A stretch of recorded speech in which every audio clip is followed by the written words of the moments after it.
Which was the last of the 10 tests? Mishnah tells us, Asor Nisyonos Tisa HaKadosh Baruch Hu Avram. Avram was tested in 10 areas.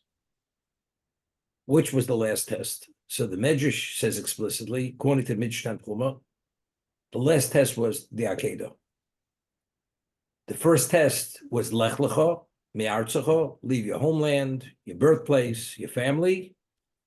The first started with Lech Lecha, the last one ended with Lech Lecha. Go, Lech Lecha, to bring your son as a burnt offering, as a sacrifice. Avram succeeded. And I explained what was the test, because somebody asked the question, why is it a test for Avram? It should be a test for Yitzchak. Yitzchak was 37 years old. His father says to him, I had a communication to bring you as a sacrifice. I mean, he's a full functioning human being. To allow yourself to be bound and slaughtered. You want to drink? Yitzchak could have resisted. His father was 137 at that time. Yet, Avram gets all the credit. It should be a test for Yitzchak. But yet, it's all attributed to Avram. So we explained in the past that the test of the Akedah was never whether Avram does or doesn't do. If he went into the kiln, came out of the kiln, there's no question. Hashem says, slaughter your son, he's going to slaughter his son. And do whatever he has to do. But the question was, does he ask a question? Here Hashem says, the son you born to in your old age is the future of existence, the stars of the heaven, the dust on the earth. And all of a sudden, 37 years later, Hashem says, take that son, bring him up as a korban, as a burnt offering. How do you reconcile both statements? Impossible. So what should have Avram said? Hashem, I don't question you, but explain to me, how do we reconcile these two statements? Avram was so negated to Hashem, did not ask the question. He suppressed the question and did not ask the question. Afterwards, when Hashem called from him, the angel called from him from heaven, withdraw your hand from the lad. Hashem explained to him, what I meant initially, I never said slaughter him. I said bring him up as a burnt offering. It means bind and put him on the altar and take him down. But Hashem wanted him to understand what it meant was slaughter him. Well, that was not included within the communication. So Avram says to Hashem, just as I suppressed my desire to ask, and I did not ask, and you know that I wanted to ask, but I did not, because I suppressed and did not ask. When the Midas Hadin, when the attribute of justice wants to come to prosecute the Jewish people, the attribute of mercy should overwhelm the attribute of justice and suppress it, and the Jews should merit mercy. Okay? That was Avram's request. As I suppressed myself and didn't ask the question, you should suppress the attribute of justice with the attribute of rachmim, mercy. And as the Medrash says, when Hashem hears the blast of the shofar, he's yorid mikisei din ole al midas kisei rachmim. He descends from the throne of justice, and he ascends the throne of rachmim, of mercy. Because the perek of Tilm we say 7 times before we blow the shofar. Over there, the pasuk says, the verse says, Kol Hashem. It says, Kol. It says Elokim b'trua. Kol Elokim b'trua. Hashem b'kol shofar. First in that chapter, Hashem is referred to as Elokim. Elokim is the attribute of justice.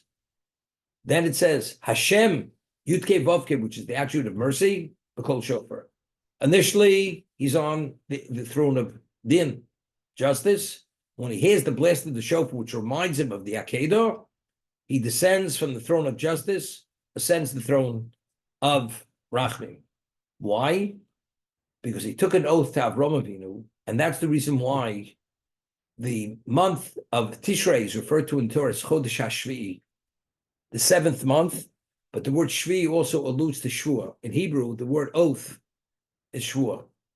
God took an oath to Avraham Avinu that just as you suppressed your need to ask for clarity and you did not, I will suppress the attribute of justice to bring about the attribute of mercy.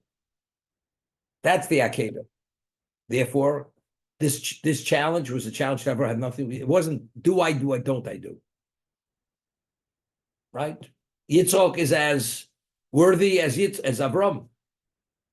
But in terms of the question, that only had relevance to what? To Avram, because both these communications with Avram wasn't the Yitzhak. Therefore, this is considered Akedas. Yitzhak is the 10th test, which was given to Avram for that reason. Okay?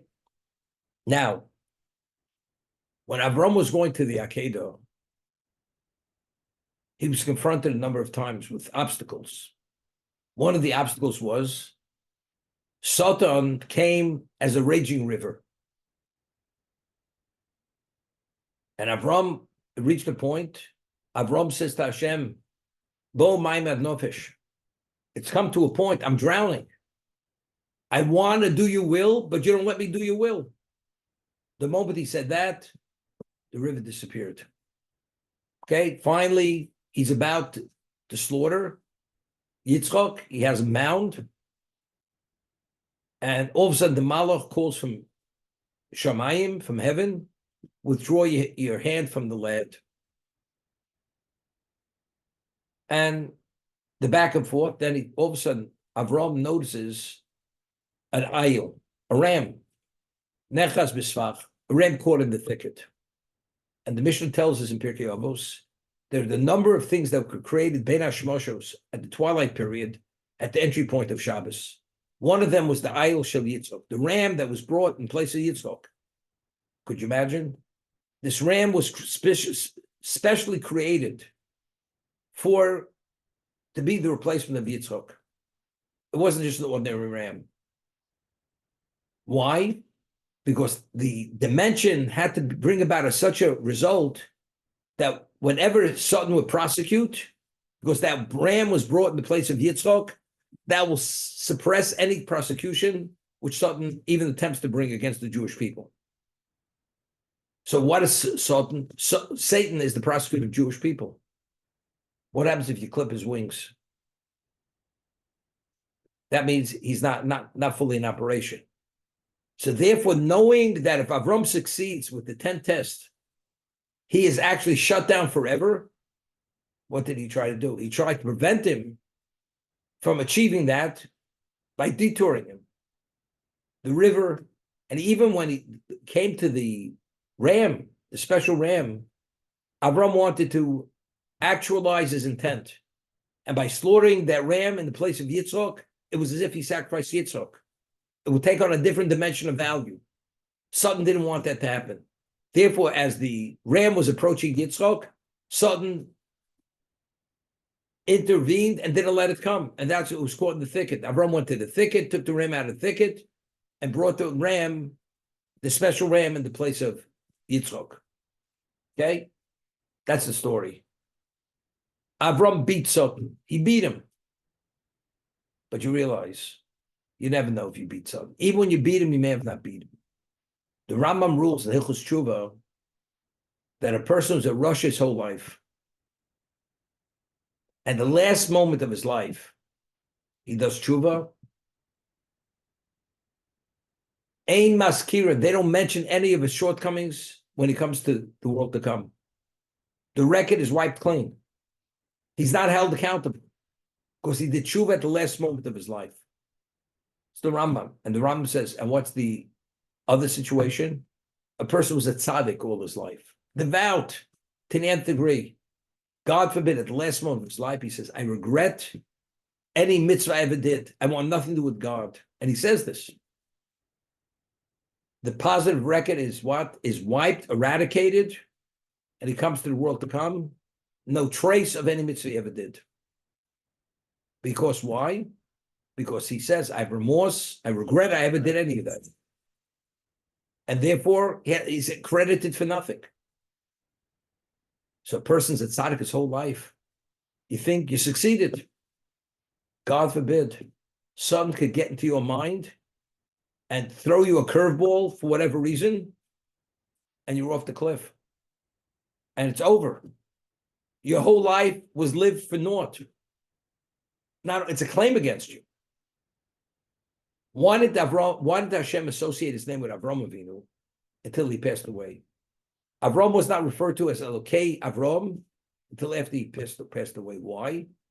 So Rashi cites Chazal, because the pasuk says, Al tamei ba'atzcha ad yom moscha. You can't believe, you're not secure in your position until you're no longer alive. As long as you're alive, you have free choice. You never know, chas v'sholom, what that choice could be. If it's the wrong choice, the person is classified as Russia, as an evil person. Hashem will not allow his name to be associated with a person where actually his predicament may change due to his choice. Therefore, only after Avraham passed away, where when he died, he was that special tzaddik, then Hashem says, I'm Elokei Avraham. But until that moment, not. Okay? So as much as we succeed, as much as we believe we accomplished, I'll give you an example. Acher, Elisha ben Avuya was the Rebbe of Rameir. Rameir Balanes, the great Tana Rameir. And this Elisha ben Avuya, he went because he had witnessed something. He was one of the leading sages of his time. He had noticed something which to him he had difficulty accepting. And because what he saw, he says, Les din v'les dayam. There's no judgment, there's no judge, there's no God. Everything's random. What did he see? He saw a child was being instructed by his father to climb a tree, to send away the mother bird and take the chicks or the eggs. The child climbs the tree, falls to his death. So he had a very serious question. The Torah tells us that what does one merit for fulfilling the mitzvah shluch hakad, sending off the mother bird? Arichas yamim, long life. What does the Torah say? If you honor your parent, father and mother, you merit long life. So here we have two actions taking place simultaneously. Compounded long life. So he had a question. But the boy fell to his death as a young boy. If that's the case, where's judgment? So his conclusion was, his takeaway was, les din v'les dayam. There's no judgment, there's no judge. It's all a bunch of nonsense. Could you imagine? Elisha ben Avuya, this great Tana, he had studied the Rebbe of Rameir, to come to such a point. And where did he go? He went to a brothel on Shabbos. Could you imagine? Leave the Holy of Holies to go to a brothel, chas v'sholom, and on Shabbos. And when he came into the brothel, the woman says to him, aren't you the holy rabbi? What are you doing here? So there was a garden right outside the brothel, and there was a radish in the ground. And he pulled it out, and he says, Acharani, I'm not the person you think I am. Because pulling the radish out of the ground is a blatant violation of Shabbos. It's reaping. He says, Acherani, I'm Acher. I'm not that person you say. Could you imagine? Within moments, relatively speaking, his lifetime, he forfeited everything he accomplished. Everything. Because he made that decision. Now, Avram beat Satan. Beat him. He was the victor. He's ecstatic. The Jews are now guaranteed for all eternity. Regardless how much they fail, we have that ace up our sleeve. Akedah Yitzchok. Whatever the prosecution will be, that's chus, that merit will silence that prosecution. So Avram was ecstatic. It's not so simple to beat Satan. We find that the Torah juxtaposes the story of the passing of Sari Menu to the Akedah. Why? So Rashi cites the Midrash. Lama Nisla Pashas Bisa Sara Akedah, because it was only due to the Akedah, that's why she passed away. Because while it was happening, Satan comes to Sari Menu and says, do you realize where your son is now? She had no idea. your husband bound him, put him on an altar, and is about to slaughter him at this moment. She played the scenario out in her own mind. It was too much for her to take. She couldn't deal with it. She died. She passed away. Avraham comes back after the Akedah. He's ecstatic. His accomplishment is one of a kind in the history of the world, guaranteeing the spirituality of the Jew. They can never be destroyed because of the Akedah. We have that schus. He comes back. His partner in Kiruv, his partner in outreach, his partner in disseminating monotheism in the world, Sorah, as it says, Hu mekarves hanoshim, v'hi mekarves hanoshim. He brought the men close, and she brought the women close to monotheism. So if that's the case, as we say, is that the thank you? Here I'm willing to bring my only son. I don't ask the question. And this is the accomplishment. Sutton goes and pulls the wool out from right under your feet. Do you fall on your face, or don't you fall on your face? Avraham Avinu stood firm. As it says, when he heard, he eulogized her. He cried for her. Then he went to seek out a burial plot for her, which is the Marsa Machpelah. But initially, let's say Avram's reaction would be, Hashem, that's your thank you? I regret I ever did the Akedah. If that would have been his response, Chas v'sholem, I regret I ever did the Akedah, if this is the thank you. If he ever said that, the Akedah doesn't exist any longer. The Akedah will no longer silence, that merit will not silence Satan's prosecution against Jewish people. The shofar will be just blowing any horn. It doesn't have that value anymore. So as a result of that, that's the reason why Avraham understood that Sutton's trying to give him an experience which is almost uncontendable. That's how difficult it is. Avraham was able to withstand it. He tried to undermine it and to turn Avraham into a loser, not into a victor. It didn't work. That was the so that Akedah is literally like a two-edged sword. Firstly, do I ask a question? He doesn't ask questions. Secondly, although Sari Meinu passes away, it doesn't deter him. It doesn't weaken his belief. It's Izdin Vez Dayam. There is judgment and there's a judge. Hatzur Tom and Polo. The Tzur, his actions are perfect.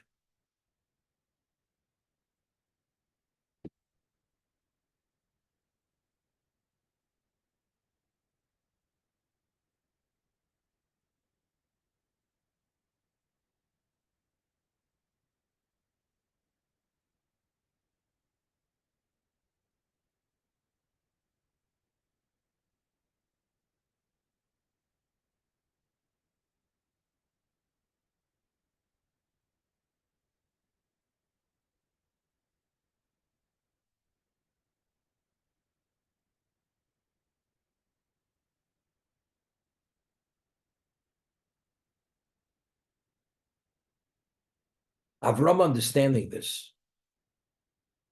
See, a person doesn't understand the challenge. You could say things which are totally irresponsible. Avraham understood that if, God forbid, he should ever regret that he did the Akedah, his life's accomplishment goes to the wayside. Avraham lived his life for what? For God's glory. If the Jewish people are in a position they could be destroyed, God's glory is gone. Therefore, as painful as it was, as difficult as it was, did not utter a word. Dayano emes. Hatzur Tom Polo. There's no iniquity in God's justice. Now, Parsha began, Vayu Chai Sorah, and the life of Sarah was. Now, the Rabbeinu Bachya explains that the numerical value of Vayu is 37. I mean, what does that mean? So the pasuk is saying versus, although she lived 127 years, what was the essence of her life? The years from the time she gave birth until she passed away. Yitzhak was 37 years old, time of the Akedah. Sarah Menu passed away 37 years after the birth of Yitzhak. Vayiyu Chayu Sarah. Do you know what the life of Sarah was? Vayiyu. You want to encapsulate it? That's what it was. How many years did she live? 120 years. But the life of Sarah was the years that she spent with her son. Now you understand why, when she heard that that son, which was her whole life, is now, his life's coming to an end, she couldn't deal with it. Paruch Nishmasa, her soul departed from her because of that.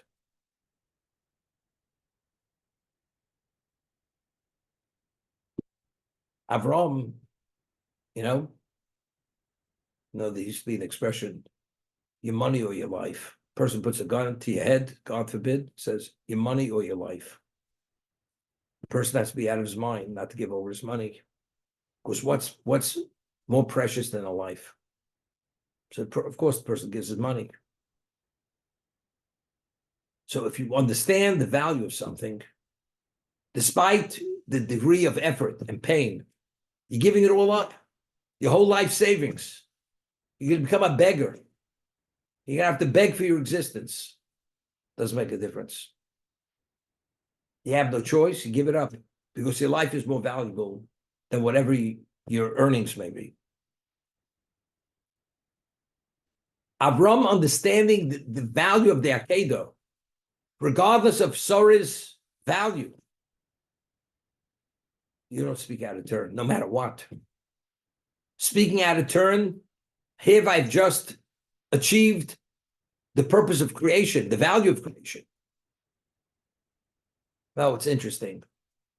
Eliezer couldn't understand why Avram wasn't interested to take his daughter as the matriarch. What do you have to send me to the other end of the world to find a wife for Yitzchak? I have a daughter. She's a tzaddikus. She's devoutly righteous. Why don't you take her? So Avram says, because I come from blessed stock, you come from accursed stock. He was from Canaan. Ein Baruch Mistabi Be'oru. Somebody who's from a blessed pedigree cannot cleave to somebody who's from accursed stock. That's where it began, that's where it ended. What does that mean? The structure we have to build is a structure which is eternal.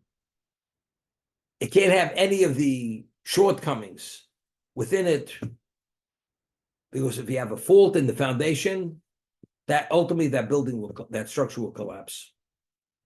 Any negative genes within the genealogy of the Jew, the Jewish people are eternal people. Eternal. Therefore, the Akedah was crucial. If the Akedah is not in place, that means the Jews, it's not guaranteed we're eternal. Because it may come to an end. By achieving the Akedah, to Avram, what he achieved was there, I've given them an eternal permanence. He achieved permanence there. For the same reason why Eliezer's daughter didn't qualify. Because there's no permanence, because there's a defect in the foundation. Identically, without that Akedah, we're up in the air. We're not guaranteed we're eternal. The only people that is qualified to accept the Torah, which is eternal, it's only people who are eternal. The only people that are guaranteed to be eternal are only Klal Yisrael. That's the Akedah, because the Akedah will squelch and silence any persecution against us. Therefore, we are eternal. And Avram understood that. So regardless of what happens, sorry man who passes away, he doesn't understand why. He understands the challenge. But you don't understand, she could have lived another 300 years. It didn't make a difference. But versus Klal Yisrael, what we are, we have to retain that permanent profile. And that is, we ask no questions.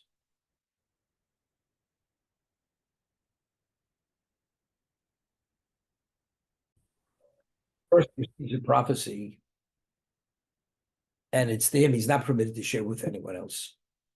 He never shared the prophecy with Sori Menu. That Yitzhak was being taken to the Akedah. After he sacrifices the ram, Avraham gets a communication. Through prophecy? What is it? His brother Nochor had what? Had a grandchild. Who's that? A daughter. He had 8 children from which were the matriarchs, and 4 children from concubines. Who was that? Rivka. Rivka was born the moment the Akedah took place. Rivka was born. The moment the Akedah took place, Sarah Menu passed away. And based on a pasuk, the Medrash says, the moment Sarah Menu passed away, Rivka was born immediately. Because when the sun sets, the sun rises simultaneously. So the replacement was there immediately. Because Avraham had a question in his mind. Now that Yitzchak's here, who am I going to marry? Who's going to be his wife? Who's going to be the matriarch? Immediately, the communication came to Avraham. She's in place. Just got to wait a few years. Avraham was confident because Hashem had her born for that purpose. She's the matriarch. It's going to work out. Eliezer says to Avraham, how do we know the woman's even going to want to come back? Should I take your son there? Avraham says, the angel Hashem always sent with you. On my behalf, you always succeeded. I'm not worried. But he never shared with Eliezer that he had a communication through prophecy that Rivka was born. And Rivka is the wife. So really, as they say, it's a done deal. It's in place, etched in stone. Avram's not worried. Just have to make the trek. Go to Choron, find the wife, come back. That's where it begins. That's where it ends.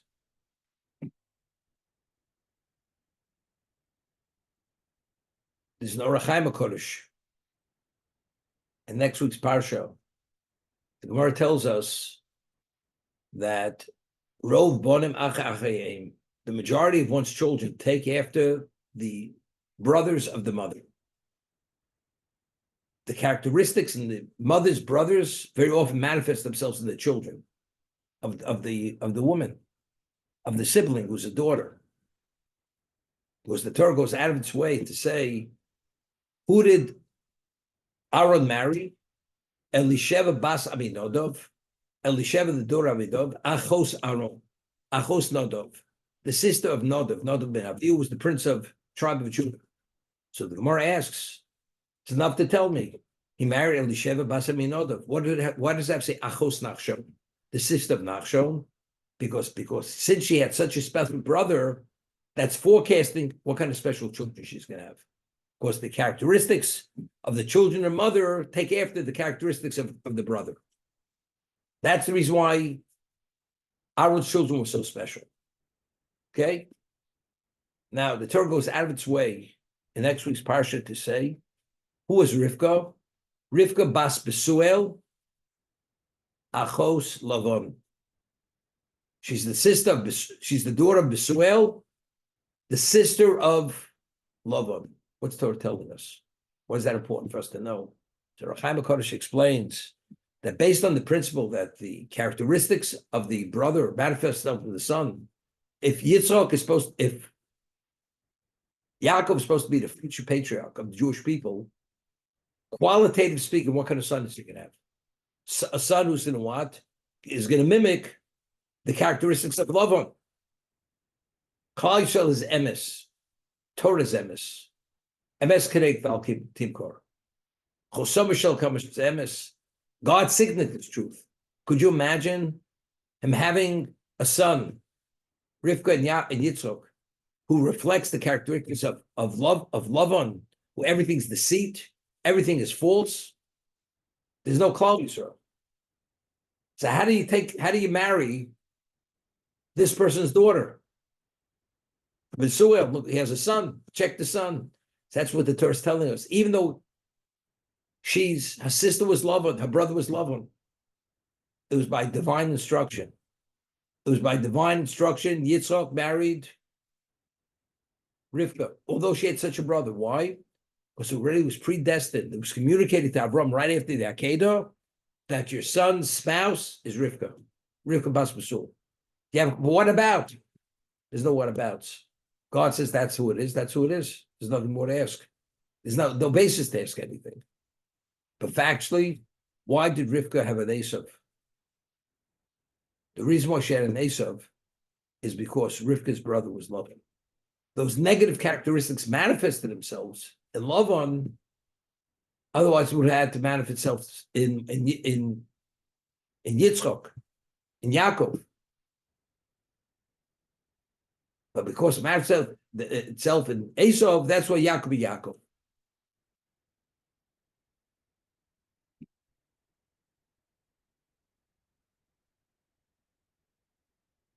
Our Shiv is Chari Bracha always used to say that, Yitzchak is referred to as Olet Tmima. He's an unblemished offering. Now, who was Rivka's brother? Bad people. Idolater. Her father. All idolaters. Yet, Yitzchak, one of the patriarchs, marries him. Rachel and Leah, who is their father? Lavan. Lavan the Arami. Lavan the deceitful one. Or the Aramean. The man was a cheat. The man cheated Yaakov in the negotiation 100 times. The man's an idolater. He pursued Yaakov for his fetishes, for the trophy. The person who's the ultimate Rosh Hashiva of the world, the holiest person in the world, Yaakov. Those are your wives, Rachel and Leah. Look what their father is. The father is the closest thing to who knows who, to the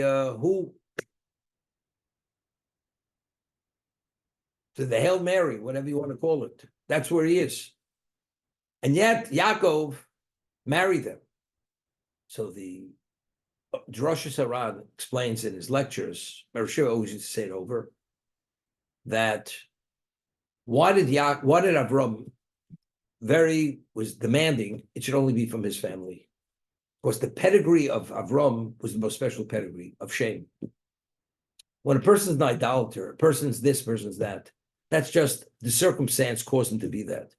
But if the environment changes, the person can become a devout Jew and have no problem because the characteristics are in sync with God's existence. Because they have the characteristics of Avraham. Because anybody who comes from Shem and this unique line of Shem has that more pure pedigree. As a result of that, Rivka being the sister of Lavan, or Rachel and Leah being the daughters of Lavan, didn't create a problem. Of course, they had to be devout but they were devout already. They didn't believe what their father believed. Of course not. But still, but what about the ingrained genes within them? You don't have to worry. The genes are not there. The genes are only positive genes. And therefore, they both merited to be the matriarchs of the Jewish people. We are the Shiftei Kor. The Shiftei Kor, it's not because Yaakov was the patriarch. You need matriarchs. There were two matriarchs. Rachel and Leah were both matriarchs.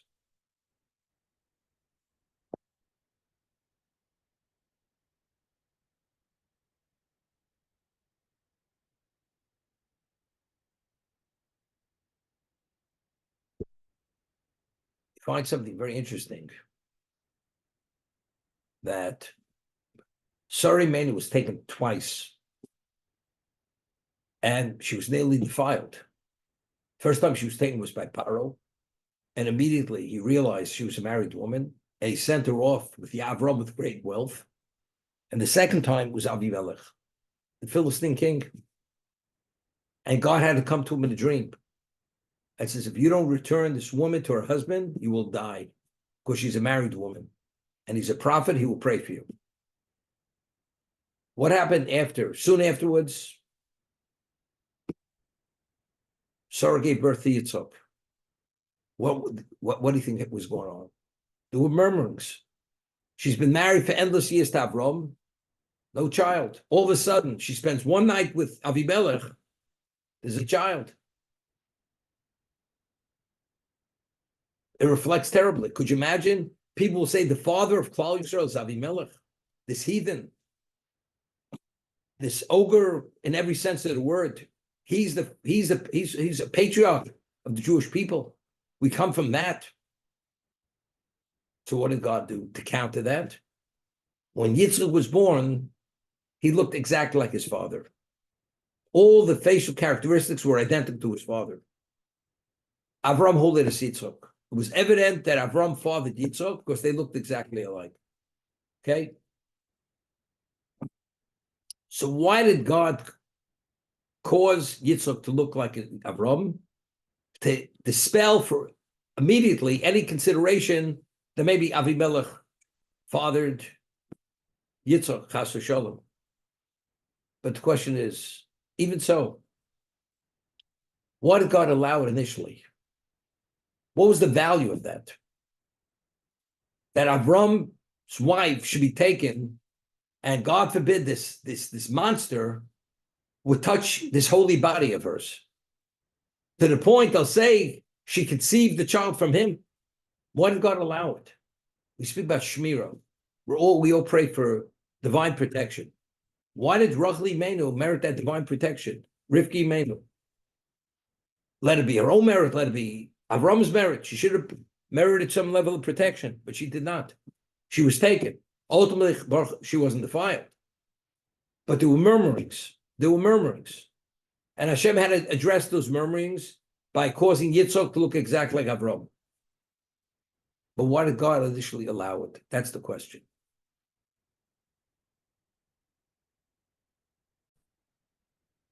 Expression in English, when you throw enough dirt, you can't clean up. Now, who was Avram? I pointed out that the day Avram died, who died on that same day? Nimrod. Nimrod and Avram died on the exact same day. Esav killed Nimrod on the day that Avram passed away.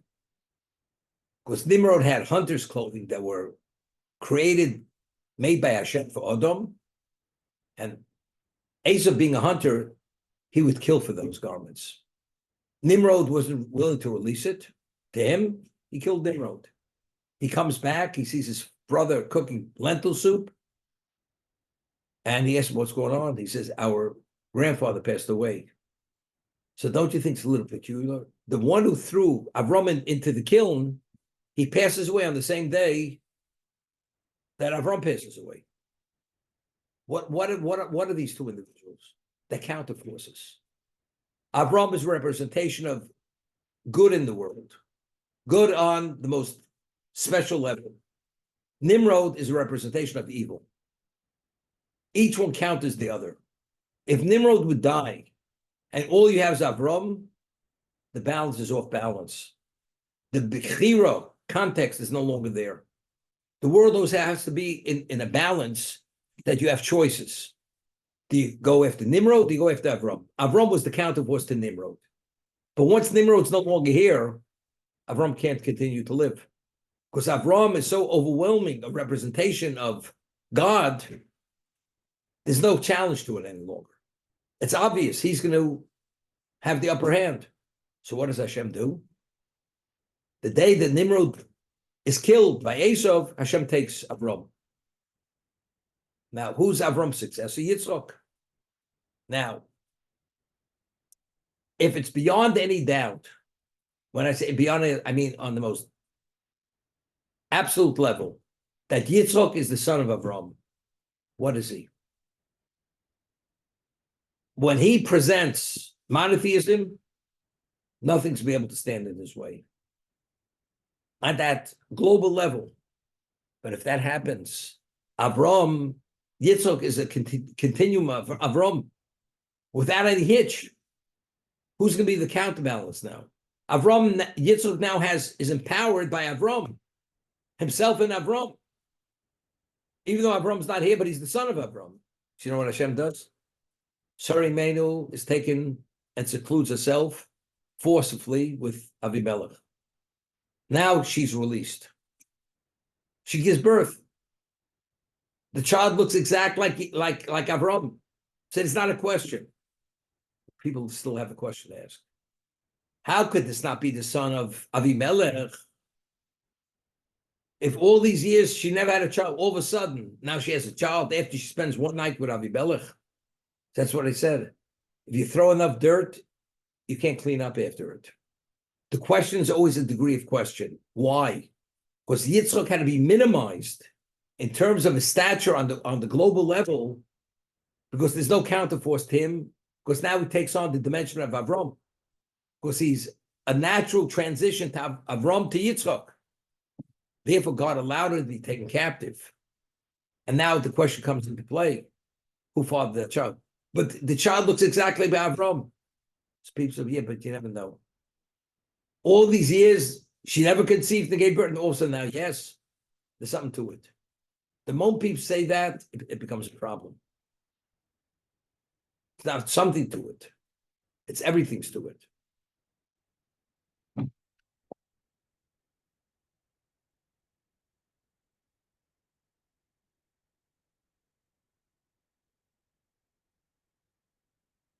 Okay, we're going to stop here, to be continued.